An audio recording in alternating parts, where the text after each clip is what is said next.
Arrancamos, ¿sí? Profe, nos silenciamos los micrófonos para escucharlo y lo activamos cuando tengamos para Eh, decir, como quieran, no hay para problema, pero evitar que los Están, ruidos a ver, que salgan ahora. Fran, vamos a empezar por acá, sí. te están escribiendo Joel, Natalia y Cintia. En el chat sí veo, los que Ah, no quieren dar la cara. Yo no tengo cámara, pone el tipo. A ver, vamos a aclarar primero una cosa. Como yo les dije, creo que les prometí la segunda o tercera clase, lo que estamos por charlar hoy es lo más aburrido que tiene el programa. Así que les voy a pedir la mayor participación, eh, eh, agilidad mental, creatividad, Y solidaridad, abstracción. etcétera, etcétera, para que esto no sea tan aburrido, porque encima que ya no estamos juntos, o sea, la posibilidad de desconcentrarnos y volar es altísima, ¿sí? Estamos por hablar de la historia de los sistemas procesales, que hablar de vuelta en latín, griego, ese tipo de cosas, ¿sí? Cosas que ustedes ya están un poquitito aburridos de escuchar durante toda la carrera. Así que por favor participen. No estaría funcionando mi cámara. Qué coincidencia que a todos se les rompió la cámara hoy, una cosa de locos. No está funcionando mi cámara. Después para todas las selfies la cámara funciona. Manga de caraduras. Igual a todos los voy a escrachar públicamente. Voy a poner una foto de todos ustedes en internet. Manga de caraduras.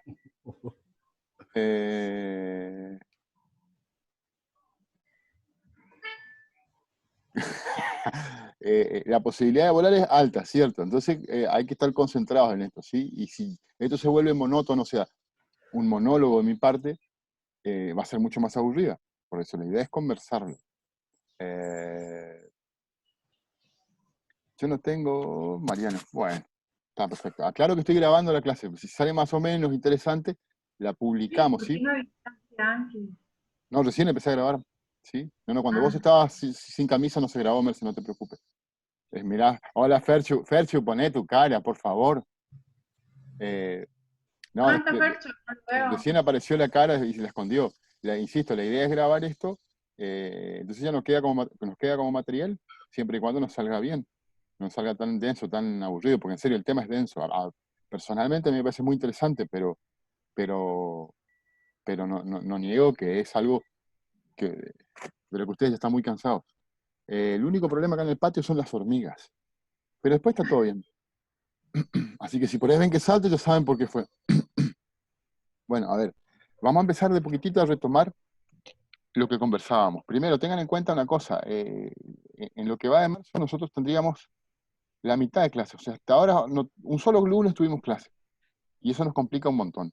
Yo voy a tratar de dar este tema lo más rápido posible, lo que va a ser todavía más denso el tema, y eh, el otro problema es esto eh, de que solo teniendo una clase por semana, es como que nos vamos olvidando nuestras caras, inclusive.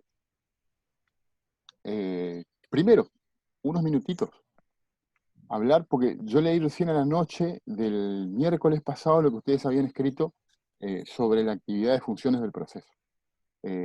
4 o 5 minutos le dedicamos a eso. Muchos escribieron, algunos no, pero entiendo que todos optaron por algún autor, digamos, sobre cuál es la función o cuáles son las funciones del proceso penal, y eso está perfecto.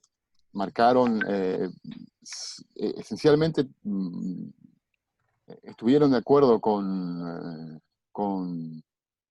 Julio Mayer sobre las funciones del proceso, el carácter realizador del proceso penal, digamos, esto de que realiza el derecho penal o es el instrumento para que el derecho penal se pueda aplicar. También estuvieron de acuerdo con él en la idea de la protección personal, que hay que tratar de asegurar la protección de las garantías, digamos, de la persona acusada esencialmente. Estoy sintetizando muchísimo, pero como para retomar ese hilo. También lo mencionaron a Roxin, la idea de lograr la verdad en el proceso o la averiguación de la verdad, porque la decisión tiene que ser materialmente correcta. A Binder, también varios lo mencionaron a Binder, con la idea esta, que por lo menos yo recuerdo la propuso originariamente Natalia, de que el proceso penal sería o lo que tenemos que buscar con el proceso penal es esta confusión en el buen sentido, digamos, de combinación entre las dos tendencias que encontramos en el proceso.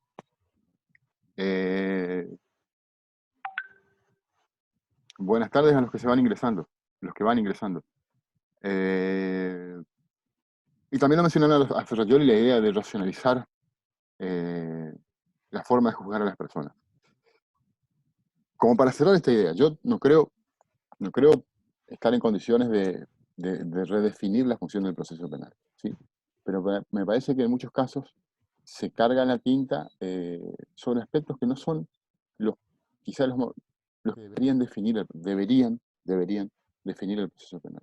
Es cierto que todos tomaron, recordando a Binder, todos tomaron algún retazo de la realidad y de ahí construyeron su concepto, lo que les pareció más importante, cada uno de los autores.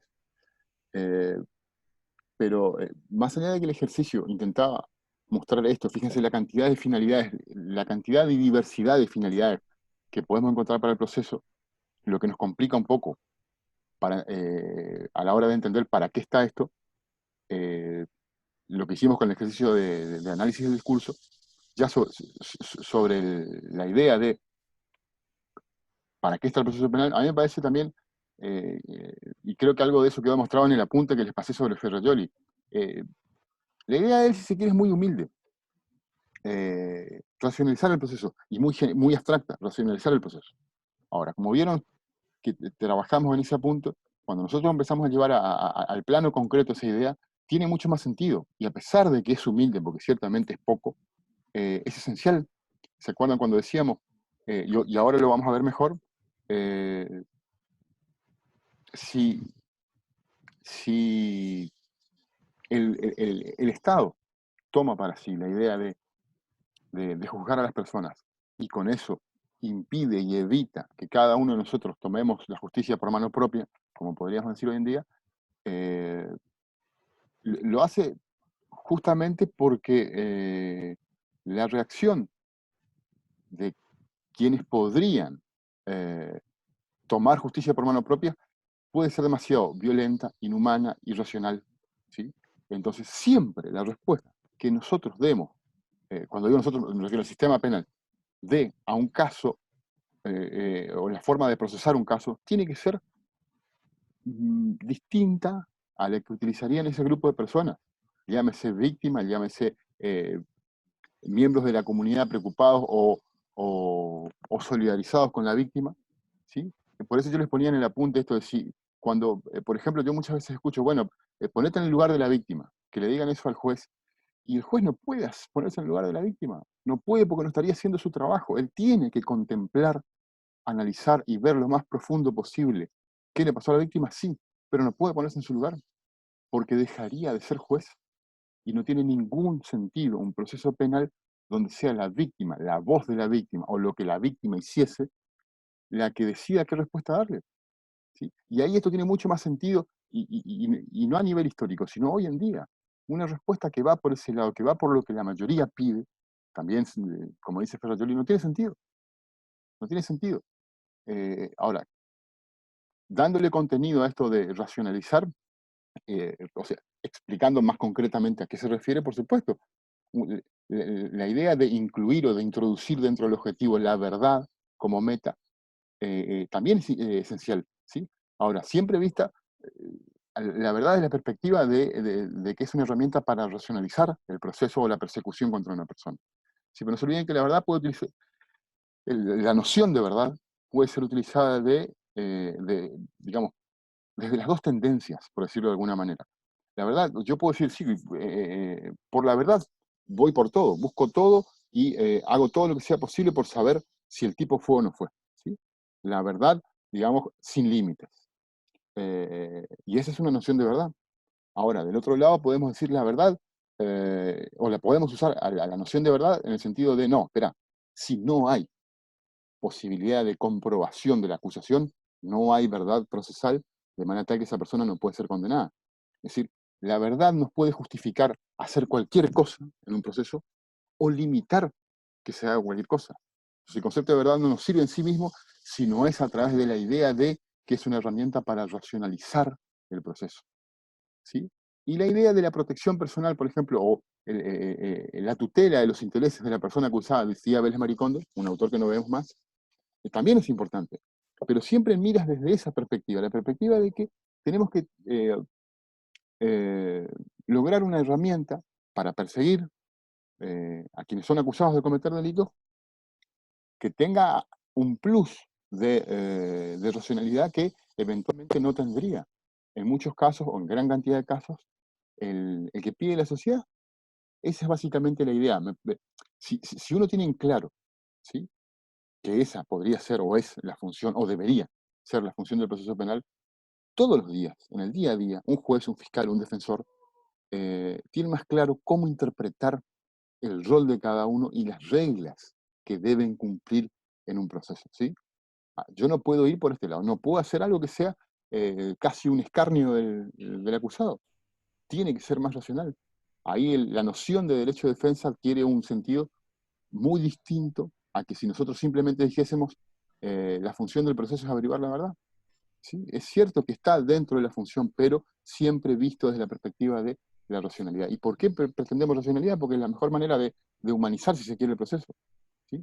En el fondo, para mí la meta está por ahí, por la idea de humanizar. No sé si se entendió la idea. No estoy leyendo si escribieron algo, ¿sí? Pero les voy a pedir, por favor, en todo caso, si tienen preguntas, pregunten no por chat, sino hablando, porfa, ¿sí? Y por favor, hola Motoc, no sé quién es Motoc. Hola Alejandra, hola Florencia, hola Selene. Están todos, nadie quiere dar la cara, che, qué vergüenza. El único que da la cara es Don Quirico, qué maestro. ¿Se entendió más o menos la idea? ¿Cómo? Profe, Sí. entonces lo que se busca a través de los sistemas es racionalizar el proceso. O sea, que sea a través de el procedimiento sea a través de algo razonado, digamos, que se llegue a la aplicación de la pena, más ajustado a lo que dice Ferrajoli que de otra corriente de pensamiento. Añadirle a esto que decís vos, que también lo dice Ferrajoli, o sea, la idea de qué significa racionalizar, porque no te olvides, racionalizar es una palabra que puede servirte para cualquier cosa, ¿sí? Puedes usarla en cualquier sentido. Por eso yo les mencionaba esto de, en un momento dice, o empieza a hablar del problema cuando habla de que una de las funciones de la jurisdicción es la de evitar las venganzas privadas, ¿sí? Que parece un título rimbombante, pero cuando lo llevamos al plano de la calle, el día a día, es evitar que yo decida qué hacer con vos si te acusé de que me afanaste algo, ¿sí? Estamos hablando de eso. Así que yo también les había escrito eso en el apunte. A mí no me gustaría, francamente, un proceso donde me digan, mira, la víctima va a escucharte, va a dejar que te defiendas y después la víctima misma va a decidir qué hacer con vos. Y ya sea el resultado del proceso, ¿no? Dejá nomás, gracias. O sea, no tengo chance en una situación como esa. Entonces, si los jueces son conscientes de eso, de que no pueden ver las cosas de esa manera, ellos tienen un deber mucho mayor de exigir prueba en el sentido que apuntamos. No, dame prueba para condenar, ¿sí? No para abusarme de todo el mundo, ¿sí? En ese sentido es que tenemos que emplear la palabra racionalizar, si no en cualquier otro. Ahora, fíjense que yo después les mencioné el resto de los objetivos, o algunos de los objetivos de los que hablan los otros autores. Me parece que se puede articular una, o proponer una redefinición del proceso provisionalmente a partir de esta idea de trabajar la racionalidad y dentro de la racionalidad, digamos, como derivaciones de la racionalidad, la idea de la verdad, pero la verdad como límite a una condena arbitraria, no como posibilidad de abuso estatal, ¿sí? De que entren a tu casa sin orden, etcétera, etcétera, etcétera, etcétera, etcétera, una larguísima, etcétera, ¿sí? Tutelar o proteger los intereses jurídicos de la persona acusada, que no son otro que la posibilidad de ejercer la defensa en serio, durante el curso vamos a tratar de ver algunos ejemplos de eso. En ese sentido es que tratemos de racionalizar. Y la imposición de pena, naturalmente, que queda incluida dentro de esto. Si nosotros no nos metemos mucho dentro de las derivaciones que tendría la idea de racionalizar con la imposición de pena, pero por ahí en Penal 1 si podemos trabajar eso, no sé, creo que el cuatrimestre que viene se habla de pena más específicamente en Penal 1, ¿verdad, Mercer? Ahí podríamos hacer una reunión con los profes de Penal 1, con les profes de Penal 1. ¿Cómo?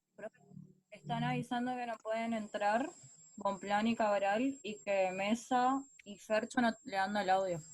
¿No les ando el audio? A Mesa y a Fercho. A ver, esperá que yo no estoy escuchando. Está, gracias. Ahí apareció la voz de la FUSE, ¿en qué nivel?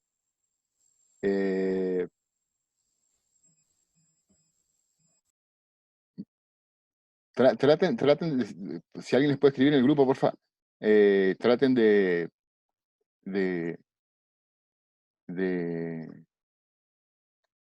entrar a la reunión por computadora, ¿sí? Porque lo que yo he leído es que con los teléfonos suele haber problemas. Y acá agradezco a quienes le están ayudando, los chicos. Sigan ayudando, porfa, ¿sí? Así yo no interrumpo la clase.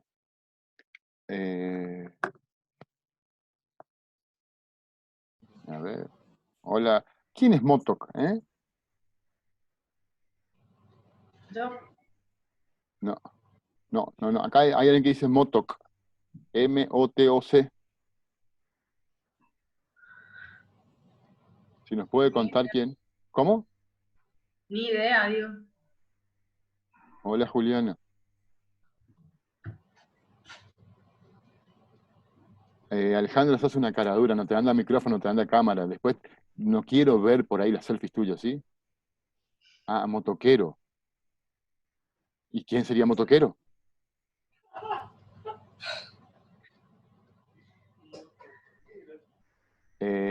Bueno, a ver. Cambiamos un poquitito de tema y avanzamos con lo que sí ya era la clase de hoy, ¿sí? Que es sistemas, lo que yo les dije que es más aburrido de lo que estamos hablando. Sistemas procesales. Habíamos dicho en la última reunión algo sobre por qué nos parecía a nosotros importante analizar un poquito esto de los sistemas procesales a partir de su evolución histórica. Y le habíamos dicho, ahora si me permiten voy a intentar explicar mejor algo que ya habíamos dicho la última vez que charlamos. Hablar de historia es algo que ustedes están recontra acostumbrados a hacer a lo largo de la carrera, ¿verdad? Y es bastante aburrido y yo creo que un poco de eso, más allá de que nos guste o no la historia, se relaciona con el hecho de que en los libros y por ahí nosotros los profesores al enseñar no mostramos cuál es la importancia de eso. Hacemos algo que se llama, digamos, tipo clase magistral. Venimos y mostramos lo que sabemos, lo poco o mucho que sepamos sobre historia de algún fenómeno jurídico y una vez que terminamos, bueno, ahora vamos a hablar y empezamos la clase en serio o algo parecido, o seguimos con otra cosa, digamos. La O no importancia le es damos analizar bola directamente. pero con razón no le damos pelota al estudio de la historia, porque la cortamos. Si vamos a estudiar la historia de la posesión, por ejemplo, bueno, y hablamos de qué era la posesión y bla, bla, bla, bla. Bueno, les explico. Ahora, ¿qué dice el código sobre esto? Y cortamos el vínculo que hay entre la historia y la regulación o la aplicación de ese fenómeno en el presente. Lo que nosotros intentamos es tratar de mostrar en poco tiempo que algo de todo lo que pasó a lo largo de la historia nos sirve para entender dónde estamos parados ahora y eventualmente para avisorar qué caminos puede llegar a tener el proceso penal en poco tiempo, ¿sí? Algo que conversábamos en este curso y el cuatrimestre pasado en práctica lo hicimos bastantes veces. Nosotros venimos de sistemas procesales a nivel nacional y a nivel provincial que son del tipo mixto o inquisitivo morigerado, ¿sí? Quedémonos con la expresión mixto, ¿sí? Códigos mixtos. Y ahora vamos hacia acusatorios. De hecho, la nación ya lo tiene hace un par de años, no se aplica todavía en esta región del país, pero ya está. Y la provincia acaba de sancionar su código procesal penal de tipo acusatorio. Entonces, esta transición, si se quiere... Profe, yo tengo una duda. Sí, Frank. Es con respecto a la inclusión dentro de la Constitución del juicio por jurado. ¿Eso apunta a un juicio por jurado para lograr un sistema acusatorio o no tiene nada que ver con el acusatorio y inquisitivo? A ver, yo de eso no pensaba hablar ahora, desde la perspectiva que lo planteas vos, pero está bueno. A ver, En algún momento, yo voy a intentar hacerles ver que mucho de lo que se está diciendo del sistema acusatorio, o sea, la justificación para implementar el sistema acusatorio tiene tres vías, por decirlo de alguna manera, o tres caminos, ¿sí? Una de ellas es la justificación histórica, ¿sí? O sea, todos los que en este momento hablan de que tenemos que ir hacia sistemas acusatorios, lo justifican en la historia. Otra es la dogmática constitucional, ¿sí? La dogmática constitucional dice que en la interpretación de la Constitución, el sistema de juicios por jurado solo es compatible con un proceso penal de tinte acusatorio, porque es el único que admite la oralidad y la publicidad, el único en que tendría razón de ser el juicio por jurados. Y de hecho, los modelos históricos de juicios por jurados siempre fueron eh, aplicados dentro de procesos de tipo acusatorio, lo cual es completamente cierto. La vez que hubo juicio por jurado, en el sentido que nosotros usamos la palabra jurado, fue Grecia, Inglaterra, si quieren, algunos pueblos germanos, y Estados Unidos, todos de tinte acusatorio. Sí, eso es cierto. Ahora, la justificación desde la dogmática constitucional dice, el único ejemplo de acusación que tenemos es la de la acusación para un juicio político, ¿sí? Y por ahí entran a explicar, digamos, que el juicio oral es el único previsto constitucionalmente y es el único compatible con el juicio por jurado. Entonces, es una justificación. Hoy en día, todos los autores van a decir lo que estás diciendo vos, ¿sí? De que el juicio por jurados es una herramienta constitucional solo compatible con el proceso acusatorio, de manera tal que el proceso acusatorio también tiene raigambre constitucional.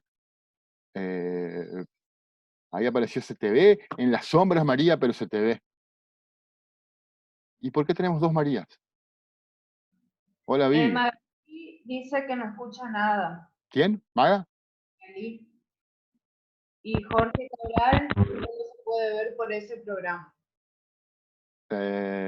No quiero ver selfies de ninguno de ustedes por ahí. No quiero ver selfies, porque justo ahora se le rompe la cámara. Manga de cara duras. Hola, Vivi. Yo me tuve que conectar desde la casa, por eso hay dos. Hola, María. Apúrate, qué nivel la tipa, qué nivel.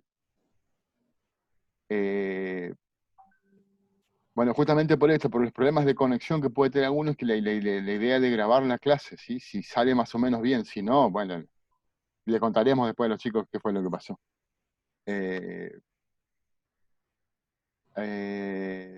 Lo que estaba diciendo, a partir de tu pregunta, Lucas, entonces vos encontrás que todo es válido, o casi todo es válido para justificar en este momento el sistema acusatorio, ¿sí? Yo lo veo de esa perspectiva, ¿sí? En el sentido de que digo, cualquier argumento que me sirva para decir que lo único que podemos tener como juicio es el acusatorio, bienvenido sea. En ese sentido, todos los autores hoy hablan de eso. Vos mirás autores de 30 años para atrás y ninguno habla de que el juicio por jurados, o mejor dicho, como lo planteaste vos, de que el modelo constitucional de juicio por jurados está previsto a partir de que también la Constitución prevé como único modelo de juicio del acusatorio, ¿se entiende? De 30 años para atrás, y siempre vas a ver autores que hablan de juicio por jurado, justificándolo o no, pero no desde esta perspectiva, digamos, que es relativamente novedosa. ¿Se entendió más o menos?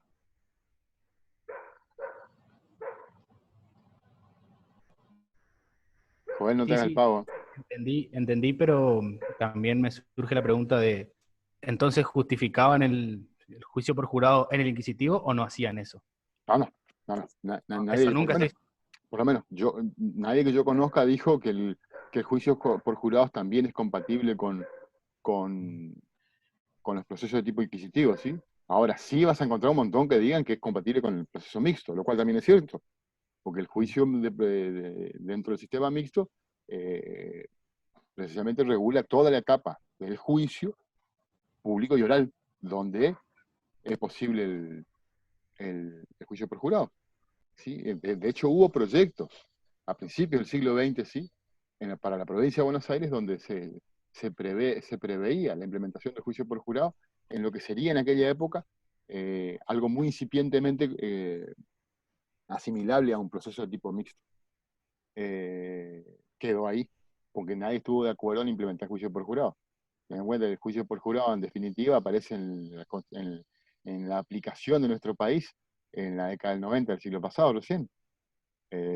Antes jamás hubo proyectos, ninguno, Mendoza también tuvo, pero no pasó nada. Vuelvo sobre lo que les estaba diciendo, ¿sí? Analizar la historia tiene que tener un sentido, si no, no tiene sentido. No vale, digamos, no vale que ustedes aprendan historia. Yo descubrí en algún momento, no sé en cuándo, que entender cómo está regulado algo hoy en día se explica mejor, digamos, si vos ves de dónde, cómo viene, ¿sí? Su evolución, ¿sí? Te explica mucho. El derecho comparado, cómo se regula determinado fenómeno jurídico en otros lugares y cómo se regulaba antes en este mismo lugar, te termina de explicar, ahora sacaron tal cosita, ahora agregaron tal cosita, ¿sí? O en nuestro país tal cosita, o en nuestra provincia tal cosita. O sea, el comparatismo se dice, ¿sí? Te permite entender muchísimo mejor cuál es el sentido de tu norma. Y eso es lo que vamos a hacer permanentemente nosotros. También les decíamos la última clase que al menos en el estudio del proceso penal, la idea de evolución nosotros no la compartimos, yo particularmente no la comparto. Evolución en el sentido, como les decía en la clase pasada, de ir de algo simple y rudimentario, una relación a un fenómeno, ¿sí? Bastante básico, qué sé yo, pongan como ejemplo, ante un determinado delito yo venía con el palo y le pegaba al autor del delito, digamos, ¿sí? O la idea talional, digamos, ojo por ojo, tendría que ser las formas rudimentarias del proceso penal. Si piensen en el sentido de evolución desde el concepto positivista de la biología, por ejemplo, ¿sí? La célula, que es una entidad elemental y básica hasta un organismo, ¿sí? Un tejido, el corazón, esa es la idea de evolución, digamos, ¿sí? Que en biología puede ser útil, pues sí, empezamos siendo nada y hoy tenemos toda la complejidad que el cuerpo humano tiene, ¿no? Esa misma idea de evolución es la que yo creo que no se puede encontrar en el proceso penal. Nosotros no venimos de fenómenos rudimentarios a fenómenos cada vez más complejos. Es cierto que tenemos tecnología, un montón de tecnología que no teníamos 3.000 años atrás, 2.000 años atrás. Pero eso no significa que en la esencia los fenómenos jurídicos involucrados en el proceso penal hayan cambiado demasiado. Siquiera la primera y mejor prueba la tienen en el hecho de que ustedes ya saben que hay un sistema inquisitivo y hay un sistema acusatorio. Y los dos tienen más de 2.000 años. O sea, en ese sentido mucho no hemos evolucionado. Y como también les decimos... Usted plantea que no, profe, usted lo ¿sí? que plantea es que no hubo ni un cambio trascendental ni profundo, sino que cambiaron las formas nomás, que sigue siendo lo mismo, usted es lo que está diciendo, Los por lo que yo métodos, entiendo. exactamente, Claro. los métodos. Se agregan, sí, si querés, algunas cosas trascendentales, pero la mayoría, ¿sí? En lo esencial no cambiaron. No es Siguen que siendo... pasamos por diferentes periodos, etapas, y bueno, se fue agregando una cosa a otra, se mejoró en esto, sino que es lo mismo, pero de diferentes modos, digamos, que Claro, van cambiando en relación al tiempo, nada más. si quieren esa idea filosófica, digamos, griega también de la circularidad, digamos, todo vuelve, ¿sí? Acá nosotros podríamos hacer, pero así, todo va volviendo, pero con algo de remozamiento, ¿sí? Vamos y volvemos, ¿sí? No hay una línea, digamos, a 45 grados que vaya elevándose. Esa evolución, yo francamente no la encontré y les digo que una de las cosas dentro del estudio del derecho procesal penal a las que más me ocupé, de las que más que me ocupé fue la historia. De hecho, yo salí mucho de los libros de derecho procesal para entender la historia de los juicios. Y vos ves que hay fenómenos jurídicos relativamente novedosos que ya estaban en Grecia, en Roma, o en los pueblos germanos, o en la Inquisición inclusive. El fiscal que, digamos, a ver, fíjense, los sistemas acusatorios ahora le quieren dar valor al fiscal, porque el fiscal, bla, bla, bla, bla, bla, y un invento de la Inquisición. ¿Sí? ¿Tenía un rol distinto? Sí, tenía un rol distinto. Si quieren, el juicio por jurados o el jurado popular para el siglo XII, 1100 y pico, tenía una función distinta a la que tiene hoy. ¿Sí? Entonces le vamos, digamos, modificando y adecuando a determinadas realidades. pero en lo esencial por ahí no cambió mucho. Ahora vamos a ver un poquitito, pero estas ideas de negociación para evitar el juicio existieron en Roma, existieron en Grecia, y en la Roma, digamos, si se quiere, más cercana al sistema inquisitivo también existían. La idea de que el acusado en algunos casos pueda evitar el juicio cumpliendo con ciertas reglas de conducta, diríamos hoy usando un lenguaje actual, también ya existía. Que sería lo que hoy conocemos como la suspensión del proceso de prueba o la probation. O sea, están esas cosas. Y después, bueno, hay otros fenómenos, digamos, que van y vienen. Por ejemplo, la idea de cuál es la función de la confesión, ¿sí? O la declaración del imputado, digamos, ¿sí? Nosotros hasta ahora teníamos una idea de la declaración del imputado y del silencio del imputado que con el nuevo sistema acusatorio probablemente se modifique. Que ya lo vamos a ver en su momento, digamos. Nuestra Escribió noción. Joel. ¿Cómo? Joel escribió. Profe, Banufelian tampoco escucha nada. ¿Quién no escucha nada? Banufelian. Si alguien le puede ayudar a ver con la aplicación dónde tienen que hacer clic para que se escuche, pues probablemente sea un... Quise sea tener proble- una clase por otro dispositivo y tampoco escuché nada y ahora tuve que venir a una computadora. Y es extraño porque, o sea, solo pasa por la configuración de la plataforma. Si el teléfono de su aparato, digamos, funciona, si el audio de su aparato funciona, si el teléfono o computadora funcionan, es problema de configuración de la aplicación nada más. Por eso es cuestión de toquetear la plataforma hasta encontrar el botoncito de escucharle a Pessoa. Tiene que estar por ahí, decirle que digas, que busque así, buscar el botón escucharle a Pessoa. ¿Y vos por qué estás sacando fotos, Noelia? Mostrarle a las chicas. Ah, muy bien. Qué maestra, qué maestra. ¿Están con calor ustedes? Yo me estoy bueno, no puedo decir cagando de calor porque estamos grabando, pero si no lo diría. Me dijiste a mí que me diga buenas palabras. Ay, se me escapó. Claro. Pero bueno, hace calor. Perdón que me quedé con Joel. Claro, vamos, sí, enmendando. A ver, en cada época de la historia de la civilización occidental, al menos, vamos adquiriendo, cambiando, agregando, quitando valores.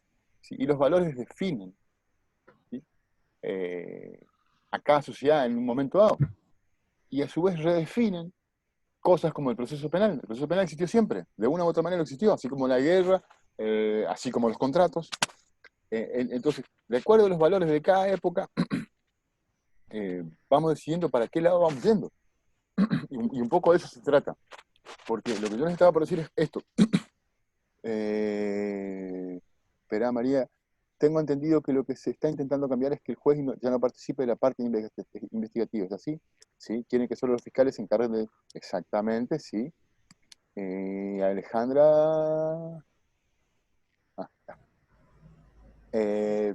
Claro, eso es un poco lo que estamos viendo nosotros, ¿sí, María? Ahora, en realidad es mucho más que eso. Ya, cuando lleguemos a la parte, digamos, de los roles de cada uno de los sujetos procesales, vamos a ver que es muchísimo más que eso. Y lamentablemente muchos entendieron, estoy hablando de muchos expertos que ya están hace mucho tiempo en esto, entendieron que lo que está por cambiar es solamente eso, que el juez va a ser el fiscal y el fiscal va a ser el juez. Una cosa así, digamos, ¿sí? O mejor dicho, que el fiscal va a ser fiscal y el juez va a ser juez. Por fin. Claro, pero profe, en ese caso no puede ser que se le limite, digamos, al juez, porque no puede ser el juez tenga a cargo las jurisdicciones, a cargo también la acción de perseguir, digamos, al imputado.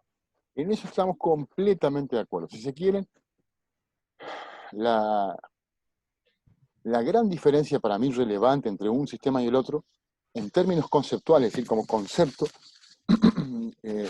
la noción del sistema acusatorio que propone es mucho más clara. La idea de la trilogía es fundamental en un proceso judicial, en cualquier tipo de proceso judicial es fundamental. ¿Sí? Quien acusa, quien investiga, quien ejerce la acción, no puede después decidir, y es lo que decíamos hoy más temprano. si el juez se va a poner en lugar de la víctima y dejar más juez, arreglo yo con la víctima, porque seguimos siendo dos. ¿Sí? Si el juez asume el otro papel, y no tiene sentido. Acá un poco esto. Ahora, conceptualmente es más razonable distinguir las funciones de juzgar y acusar. ¿Sí? Ahora, después, cómo eso se implementa, cómo se lleva a la práctica, ya es un poco más complejo. ¿Sí? Lo vamos a ir viendo, algunas de esas cosas vamos a ir viendo. Volviendo o empezando en realidad con lo histórico,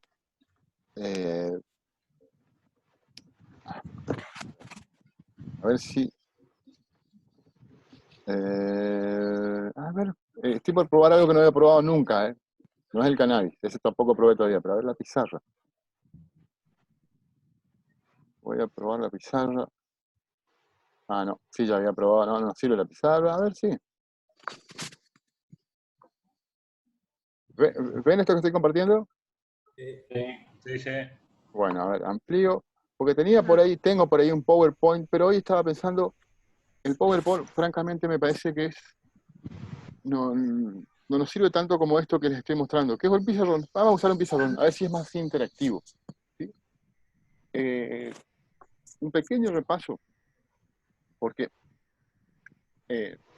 vamos a mostrar un poquitito las características de los dos sistemas, ¿sí? El inquisitivo y el acusatorio, y después eventualmente el mixto.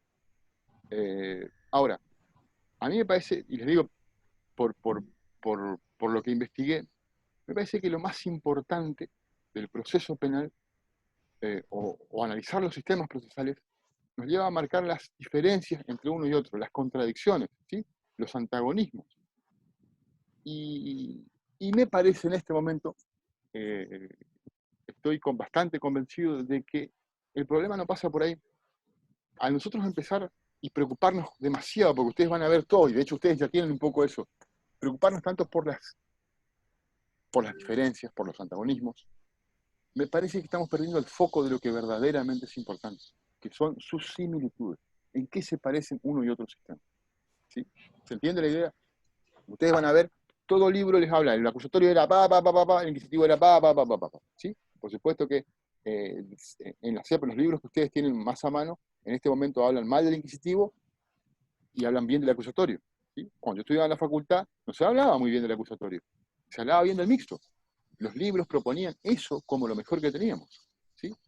De cualquier manera, todos se preocupaban por marcar las diferencias. ¿Sí? Y al marcar las diferencias lo que hacían era mostrar lo malo que era uno y lo bueno que era el que estaba proponiendo el autor. ¿Sí? ¿Se entiende la idea? Y cuando uno empieza a indagar, ve que ninguno es tan malo ni tan bueno como el otro. O si se quieren, sí, hay diferencias indudablemente, pero me parece que está lo que el proceso penal propone no ver, las similitudes, es, en mi opinión, uno de los elementos que define el proceso penal. ¿Sí? Esto que hablábamos hoy de la racionalidad, de hacerlo más humano, de hacerlo más igualitario. Yo creo que si nosotros seguimos insistiendo, y esta es mi hipótesis para la clase, digamos, yo creo que si seguimos insistiendo en remarcar solo las diferencias y no mostrar dónde eran lo mismo o casi lo mismo, dejamos de ver lo que es peligroso de un proceso penal, porque entre las diferencias no las encontramos. ¿Sí? No encontramos lo inhumano que puede ser un proceso, lo irracional o lo poco igualitario, si solo nos quedamos con las diferencias. ¿Sí? Y en la evolución histórica, entre comillas evolución, sí podemos ver mucho de esto, digamos, de qué rol ocupaba cada uno de los involucrados en el proceso, contra quién se dirigía la persecución penal, cómo se validaba la hipótesis de cada uno de los involucrados, es decir, cuán en serio se tomaba cada uno de ellos, y cuánto tenía que sufrir o no en un proceso penal una persona. Me parece que todo eso, que no es muy diferente uno del otro, es lo que debería empezar a preocuparnos. Cambiar la perspectiva en cómo se analiza la historia de los sistemas es la propuesta, si se quiere. Porque con esto empezamos a ver por dónde tenemos realmente que empezar a ajustar el proceso penal. ¿Sí? Por ahí espero que se entienda, si no vuelvo de vuelta, pero déjenme que les cuente un poquito de historia y por ahí se entiende mejor a dónde apunto. acá, para repasar lo que hicimos en la clase pasada. Empecemos con el sistema inquisitivo. ¿Sí? Históricamente es posterior al acusatorio, pero digamos es como que el que más marca o el que más fácil nos permite recordar cuáles eran sus características. ¿Sí? Yo voy escribiendo, pero espero que todos apunten algo. A ver, ¿ese colorcito no les gusta o sí? ¿No tienen problema? Tengo este otro. Yo no veo nada, Fran.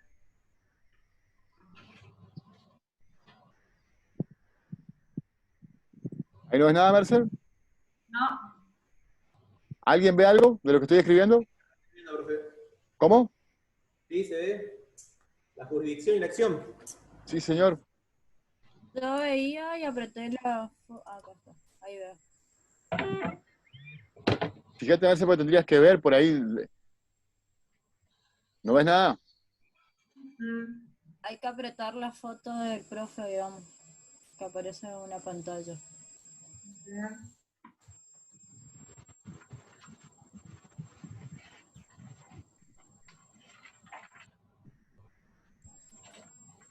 A ver, se ve, porque, a ver, se puede agrandar.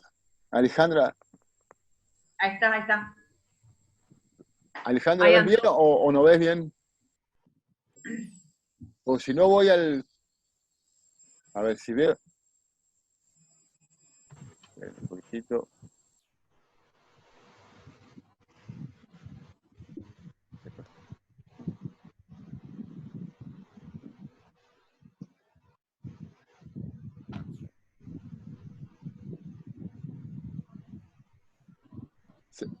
¿Se logra ver bien lo que estoy escribiendo? Todavía es la jurisdicción y la acción.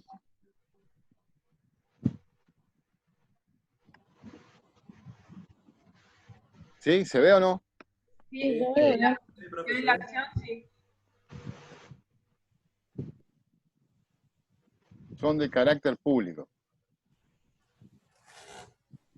¿Sí? ¿Qué significa esto? O sea, la idea con esto es tratar de suplir el PowerPoint, ¿sí? Ir armando acá como si fuese un pizarrón. Esa es la idea de esto. Si no voy a un Word común y corriente, si ven ustedes que se complica.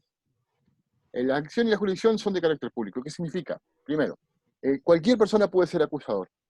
Hoy no se olviden que cualquier persona puede denunciar un delito. Ahora, no cualquiera puede acusar. Solo quien tiene el cargo de fiscal y cumplió con todos los requisitos para ser fiscal puede ser acusador. ¿Sí? También tenemos al querellante, pero dentro de la querella solo puede revestir el carácter de acusador privado la víctima o alguien que hable en nombre de la víctima. ¿Sí? En aquella época, en las épocas donde existió el sistema acusatorio o donde existe el sistema acusatorio, el acusador podía ser cualquier persona. ¿Sí? Y después, la jurisdicción también era, o es, se dice, de carácter público, en el sentido de que los ciudadanos comunes y corrientes deciden el caso. ¿Sí? Fíjense que nosotros en Argentina, o en general en Latinoamérica, la noción de público la asimilamos a la de oficial. ¿Sí? Lo público es lo que tiene carácter estatal, por decirlo de alguna manera. ¿Sí? Por ejemplo, el acusador público, para nosotros es el fiscal, porque el acusador estatal, el acusador público en España, es justamente esto, cualquier ciudadano que tiene condiciones legales para acusar un delito. Entonces, yo me entero acá en casa, hoy día de cuarentena, que a Gabriel Quirico le acaban de romper la ventana y la cortina que estamos viendo, y yo voy y acuso a una persona como autora del delito. ¿Sí? Ese era el sentido de la acusación pública. ¿Se entiende? Público es cualquier persona. Esa es una característica del sistema acusatorio. La acción y la jurisdicción tienen carácter público. ¿Me ayudan un poquitito? Así esto no se vuelve tan monótono.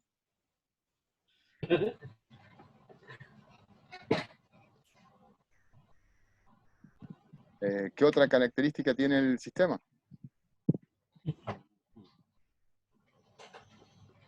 El acusatorio, profe, la división de roles, por ejemplo. Claro, estaba por decir inquisitivo y al final me quedé con el acusatorio, perdón, claro, sí. ¿Cómo decías, Lucas? No, si el acusatorio es la división de roles, en el inquisitivo lo contrario, la confusión de estos. hay división de roles entre el acusador y el juzgador. ¿Se ve eso? Que es lo que estábamos conversando hoy, que se llama principio acusatorio. El principio acusatorio, a ver, esto también que les quede claro desde ya. El principio acusatorio no es una garantía para el fiscal de que él puede hacer lo que le parezca y que nadie se puede inmiscuir en su trabajo. ¿Sí? Eso es independencia y es otra cosa. El principio acusatorio es una garantía para el acusado.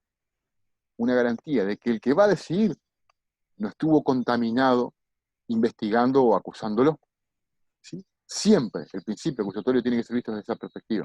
Es una garantía para el acusado de que la persona que va a decidir su caso no está contaminada por la posición del acusador. ¿Sí? Todo lo otro, todos los derechos que tiene el fiscal de que nadie se meta en su trabajo, también existen, pero no van por este lado. ¿Sí? Van por el de la independencia, o por algún otro. ¿Sí? Principio acusatorio es eso. Siempre está mirando al acusado. ¿Está?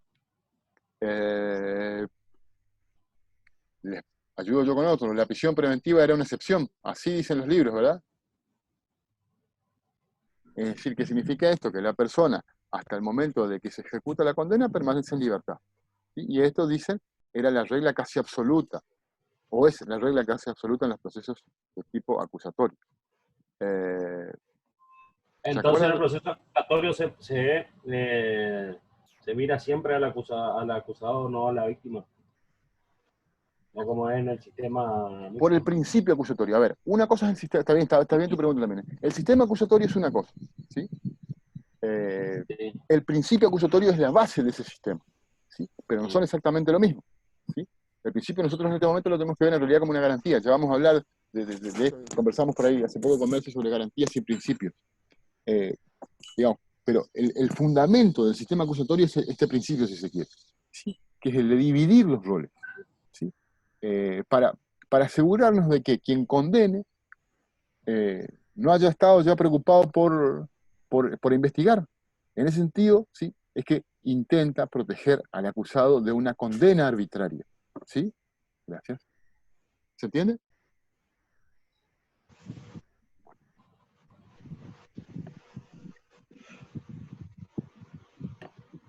Perdón, pero esto va a ser...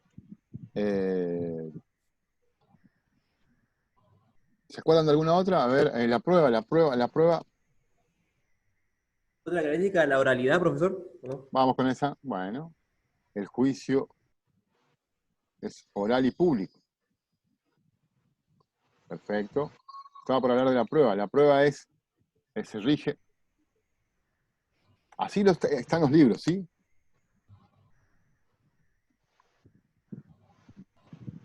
¿Sí? Bueno, el juicio oral es oral y público. Básicamente es esta idea digamos, de que también acá sobre oral y público hay un problema, una discusión, digamos, si lo oral y lo público es como garantía para el acusado o como garantía para la sociedad. ¿Sí? O sea, para garantía al acusado en el sentido de que yo no quiero que me juzguen a puertas cerradas y que nadie sepa lo que está pasando acá adentro. Yo quiero que los demás vean, ¿sí? Porque eso me va a tranquilizar de que acá adentro se van a tener que cuidar. ¿Sí? ¿Se entiende la idea? Eso visto como una protección para el imputado. Ahora, una protección para la sociedad, digamos, es por el principio republicano de gobierno, todos los actos son públicos y tienen que ser públicos porque de esa manera nosotros como sociedad analizamos el grado de responsabilidad de nuestros funcionarios, ¿sí? El grado de cumplimiento de las normas. ¿Sí? Pero bueno, todos entendemos qué significa oral y público en líneas generales. Después vamos a precisar mejor, ¿sí? Y después la prueba se rige por el sistema de íntima convicción. Ustedes se acuerdan, en profesor civil habrán estudiado, digamos, los tres sistemas, el de la íntima convicción, la sana crítica y el de la prueba tasada. Si quieren, podríamos agregar que la prueba en el sistema acusatorio se rige por el sistema de íntima convicción o por el de la sana crítica. ¿Sí? Excluye, si se quiere, el de la prueba tasada. ¿Sí? Vamos a poner eso entre paréntesis, porque ahí es donde estamos...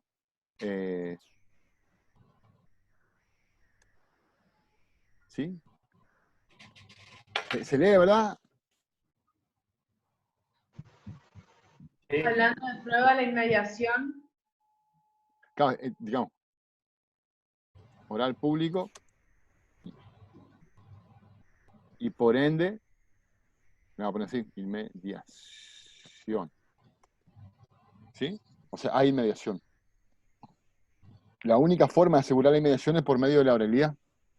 No hay otra La manera. Profe, ¿Sí? contradicción.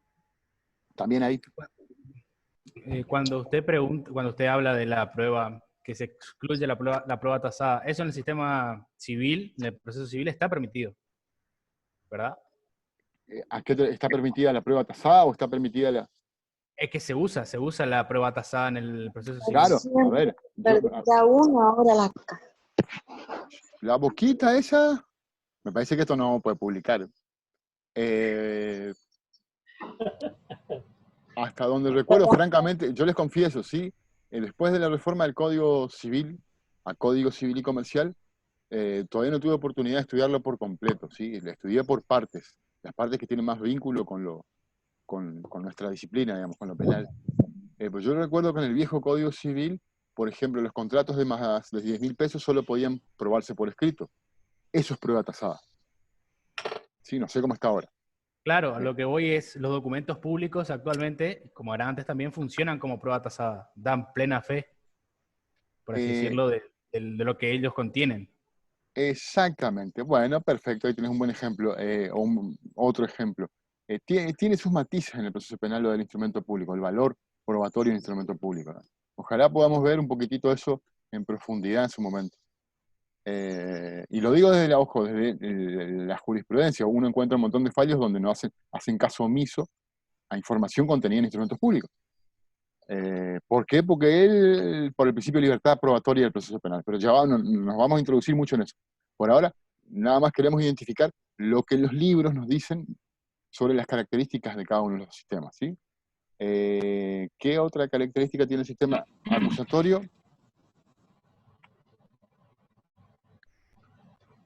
Formalización. Contradicción. Acá inmediación y contradicción le vamos a poner juntos. ¿Sí? Igualdad entre las partes, ponele. Existe igualdad entre las partes. ¿Por qué hay igualdad? Básicamente porque hay, vamos a poner acá.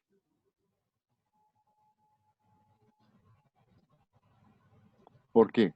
Como el juzgador no es a la vez acusador, entonces el acusado tiene o está en un plano de igualdad con el acusador, los dos están a un nivel distinto del del juez. En ese sentido se decía esencialmente que hay igualdad entre las partes, ¿sí? Perdón, ¿cómo eso? No escuché. Como el juzgador, a ver, acusado y acusador están en un mismo nivel, ¿sí? Sí. Que es uno distinto al del juzgador. Ah, Desde que se dividen las funciones de acusar y juzgar, el acusado está en condiciones similares a las del acusado. Los dos tienen que probar su caso, por decirlo de alguna manera. Esa es la idea de la igualdad entre las partes, ¿sí? ¿Se entiende ahí más o menos? Y profe, ¿esto cómo funcionaba en Grecia? ¿Cómo era? Al principio. Dame 2 minutos y empezamos a hablar un poquitito de Grecia, ¿sí? Yo no quiero olvidarme de ninguna característica, o bueno, de última, si nos estamos olvidando de alguna, volveremos sobre esto. Y si tengo querella fiscal, no tengo igualdad entre las partes, entonces. Por eso, claro, una vez que empecemos a desandar esto, Merce, chicos, vamos a ver que yo por lo menos, o sea, si quieren, me adelanto y les digo, o sea, justamente esta idea de dejar en claro cuáles son las características que según los autores definen a un otro sistema, empezar a mirar si es cierto que todo esto existe o existió en los procesos reales. Y por último, si en realidad acá está lo importante, ¿sí? Esas son básicamente las dos consignas que intentamos buscar.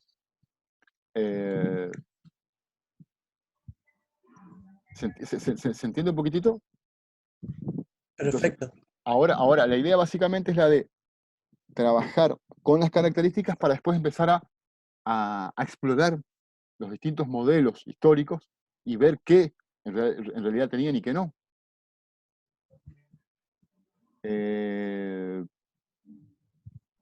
A ver, esperen porque no me estoy acordando. Hay otro que por ahí, no sé si ustedes lo leyeron, otra característica del sistema acusatorio, digamos, que se relaciona con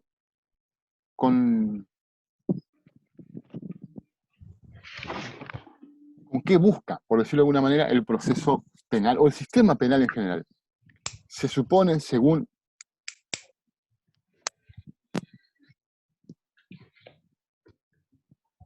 No sé qué es lo que están diciendo en el grupo, ¿eh?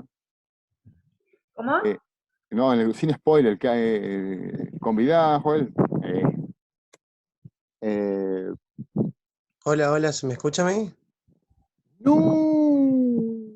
Yo estoy hablando desde hoy, pero no. ¿Se escucha? Sí, se escucha. ¿Y quién habla? Aló, aló. Ah, perfecto. ¿Podríamos poner una voz más de cantante? Pero por Hola, aquí no hola, habla, hola. ¿eh? Hola, ¿Cómo se llama esa alumna? Aquiles. Ahora entiendo, Joel. Aquiles. ¿Aquiles sos?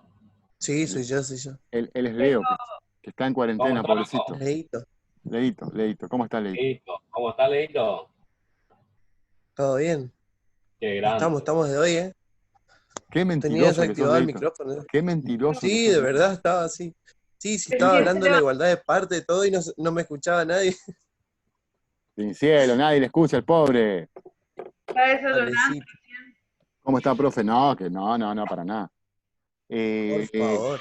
a ver, eh, volviendo al tema. No me pierdo.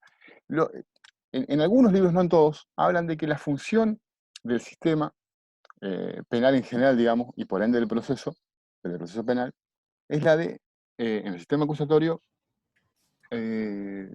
buscar resolver el conflicto. O sea, lo que dicen es, detrás de todo delito hay conflicto. Yo le afané a Leito, ¿sí? Merce le estafó a Gabriel. El sistema acusatorio, según esta literatura, lo que intenta por sobre todas las cosas es resolver ese problema, ¿sí? Y para el inquisitivo, ya vamos a marcar las características, la idea más importante no es la de resolver el problema subyacente, Y no ¿sí? de dar un castigo. Exactamente. Entonces, mira más a la infracción, ¿sí? A la deslealtad a la norma que al resolver el problema. Entonces, lo ponemos acá, busca resolver el conflicto, ¿sí? Busca resolver el conflicto. Una justicia más restaurativa sería. Exactamente.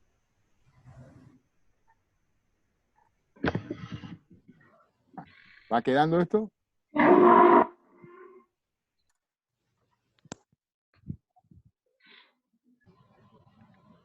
Y por su parte, el sistema inquisitivo, y básicamente lo contrario, jurisdicción. Y en el anterior, la desformalización, la simplicidad. Claro, esos son principios, pero, o sea, por eso, Mercedes, o sea, las características de los procesos penales que mencionan los libros a la hora de distinguir uno de Ah, otro, ya está. ¿sí? Ok, Y eso nada. generalmente no está mencionado. Sí. Y por supuesto que hay muchas diferencias, chicos, pero nos quedamos con aquellas que la mayoría de los autores remarcan, ¿sí? Después es cierto, cuando veamos los principios del proceso acusatorio nos vamos a encontrar con lo que nos está mencionando Merce en este momento. En el caso del Nunca, sistema inquisitorio... ¿Cómo? nunca entendió la consigna. No, o sea, por eso, marcar, digamos, lo que estos libros nos tienen para decir, digamos, y después ver cuánto de cierto hay en eso y qué no nos están diciendo. Esa es la consigna, básicamente. En el caso del sistema inquisitivo, vuelvo a esto, jurisdicción y acción son ejercidas por organismos oficiales. Pasan, digamos, los poderes de acusar y de juzgar de la ciudadanía a manos de funcionarios estatales, ¿sí? Hay confusión de roles.